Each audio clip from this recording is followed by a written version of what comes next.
actually be a good thing and motivating thing to say? Well, it actually has all three of the primary elements of instant influence. I'm going to tell you what these are, and then we're going to go back to that. But the three most important things to influencing someone is to first acknowledge their autonomy or their freedom of choice. They don't absolutely have to do what you want them to do. Second is you have to focus on the why question, not the how-to. How-to is important. That's the way we change. But what comes before way? What's the old saying? Where there's a will or a motivation, there's a way. So if there's no motivation, you can tell someone all the how-tos you want. Somebody's late to work all the time, you can tell them how to get to work. Get a new alarm clock. Get going sooner. Anticipate traffic. I can tell some of you have had these conversations with people. What happens? They're late the next day. And we tear our hairs out. So we have to work on the will first, which comes from asking why. Because when you get reasons why, you get motives. When you get motives, you get motivation. And the third is ask irrational questions. So if logical, rational statements or questions don't work, like think about the doctors in the South Bronx, if those things don't work, then we have to go irrational. And in fact, motivation is more of an emotion. It taps into the older, more primitive parts of our brains, all the way in the central part of it. Whereas logic deals with it, our brains right here. We need to bypass logic. Think of it that way. That's why we need to ask irrational questions, and that's why number 2 is correct. It is irrational and unexpected. It throws someone off. When you ask someone irrational questions, they're surprised and thrown off, and what happens to their defenses? Do they go up, stay the same, or down? That's one reason, but the other is that it grabs their attention. How many times have you tried to negotiate with someone and you barely feel that you have their attention?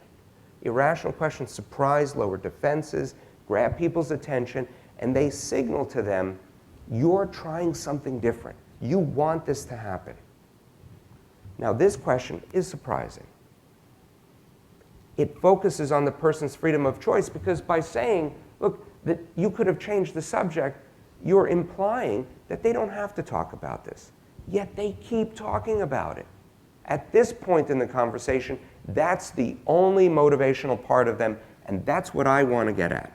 I don't want to talk about the resistance. I want to talk about where there's even the tiniest seed of motivation. And that's what this approach does.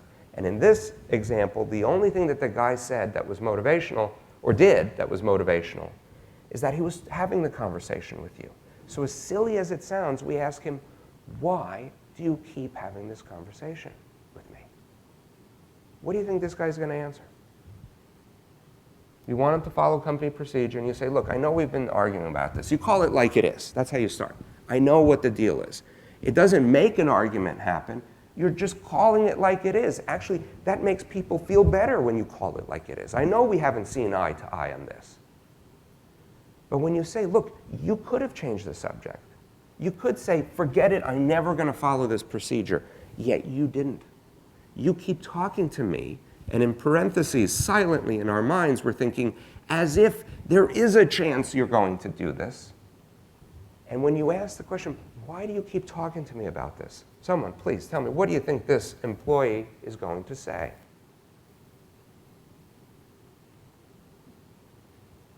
Well, is he going to continue being resistant, or is he going to give you something? Is he going to nibble? He's going to say, well, because I know it's important to you. Even that is a far move and shift away from resistance. And then you say, okay, well, why do you care about what I care about? Sound went out. Oh, there we go. Then you would say, why do you care about what I care about? Because I like my job. Okay, why? Because of this and this. Well, then how would doing the procedure fit into all of that? We move quickly away from resistance when we stubbornly refuse to ask the how-to questions, when we stubbornly refuse to continue being confrontational, and when we focus our why questions on what's positive. Okay, so those are the 3 steps. I'm going to show you how to use them. But why is acknowledging autonomy important? Because people want to be free. People like to make their own decisions. I know we're the bosses. But even the illusion of freedom is motivating. Even when people remain bound, the idea, which the butterfly represents here, of being free, of having some aspect, even the illusion of choice is motivating. So when you're in a tricky negotiation or when you're working with a partner or employee that you would like to influence and move along, the first step is to acknowledge that they have the right to say no to this. It's up to you. And this makes a lot of people anxious. I'll tell you right now, in my consulting and coaching practice, when I get to the point where I'm telling the decision maker, the first thing you say to this person who's in your way, or I'm talking to salespeople. I recently spent a lot of time talking to publishing houses and their sales force. When you know the person's going to say no, you're very anxious about saying this. But that's exactly when it works really, really well. You say to someone, look, you don't absolutely have to take this deal.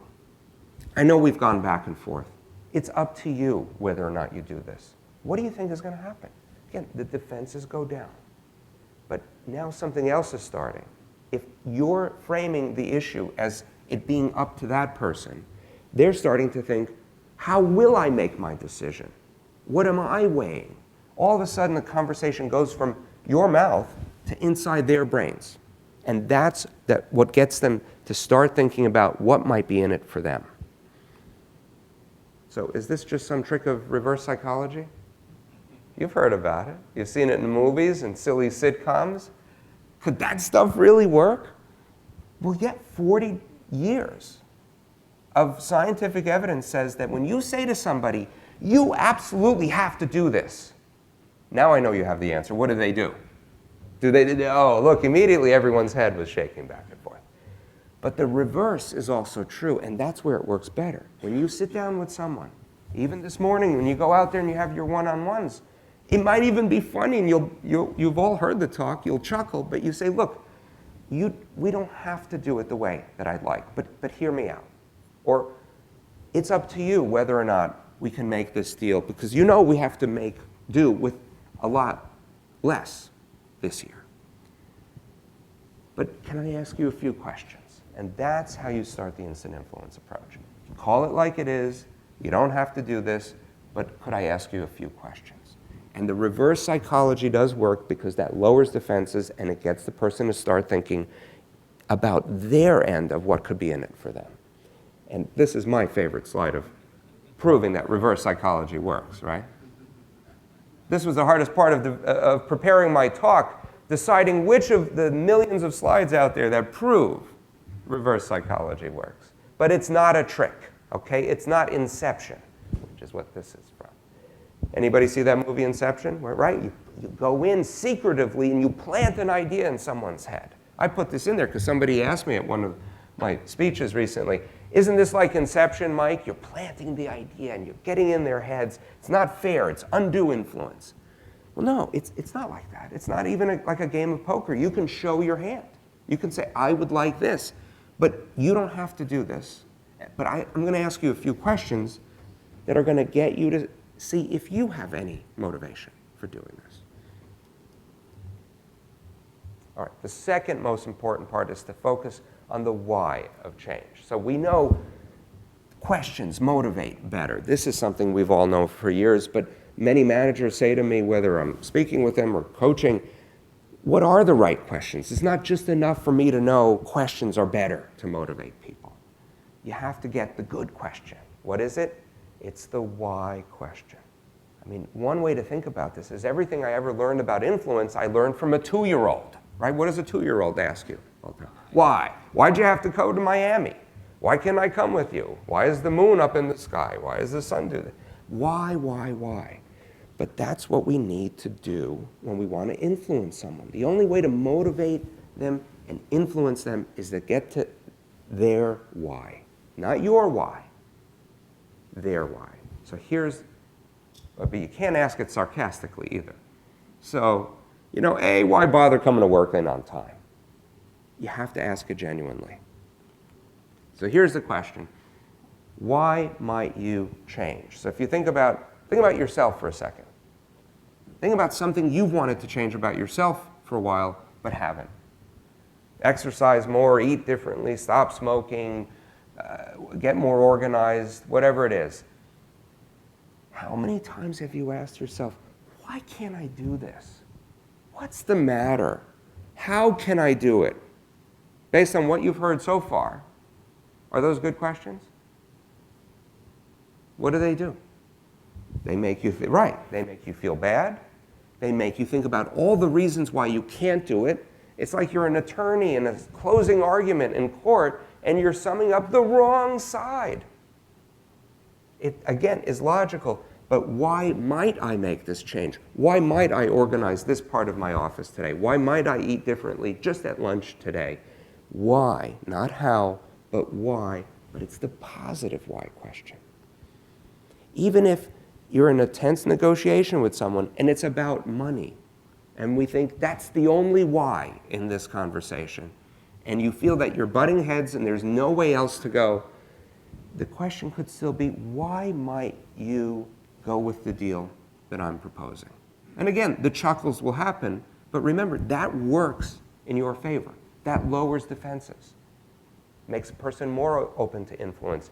And then you persist and you say, even hypothetically, if you were to agree to this deal, what would be in it for you? Why would you do that? That's the question. Not how can we make this happen? Not why can't you do this for this price? But why might you? And then what managers and business people, parents, everyone has told me that they are shocked at what they hear. No longer is it about the surface issue. No longer is it about money or privilege or being able to go here or there. It's about, because I don't like this kind of work. I don't like the adversarial approach. I'd rather do better for you on this deal so that I have a better day. You start to hear things that you wouldn't expect. Instead of only external motivation, like the pressure of the deal and money, you start to hear that people value relationships, connections. They value getting into different geographic regions, perhaps. That's not about money, but perhaps making a deal with you helps their reputation. And going into that negotiation, perhaps they weren't even thinking about that. They were thinking only about the bottom line. This question gets them to dig just a little deeper, but you don't have to be a shrink to do it. So think about something positive you would like the person to do and ask them why they might do that. Let's take just an example that's maybe closer to home. How many of you have teenage kids? Okay. All right, let's take the teenage kids, and then we can even go to adult children. But with the teenage kids, I'm always asked, how do I get my teenage son to clean up after himself? Well, what would this approach tell you so far? If you've learned nothing else, the first thing it tells you, like those docs in the South Bronx, is to strip away all the confrontation, the pleading, the begging, telling them why you think it would be a good idea, and to simply say, look, I know we've butt heads about this, but it's up to you. I can't force you. I'm not going to grab your hand and wipe down the sink after you've left all this crap all over it. See, you can be a little contentious. You don't have to be like a Tony Robbins and always be so happy and peppy and motivated, you say? It can be contentious, but then say, look, I can't force you to do this. But let me ask you one question, and then I'll leave you alone. No nagging, just a question. Why would you ever decide to clean this up? Ah, that's a funny question. Did you go to a training? Is it that conference? No, I'm serious. But here's the pushy part. You have to get them to answer the question. Why might you do it? And I had this mom persist until the kid was so frustrated. He said, so I wouldn't have to have this conversation with you. And she thought she had failed because she didn't do it right. She didn't get a good reason. She discarded that reason. But wouldn't you know it, she went back a half hour later and he'd wiped down the whole bathroom. It was his. You just answered it because he came up with it. If you go out there today and you get into the person's head that you're going to make a deal with, let's go back to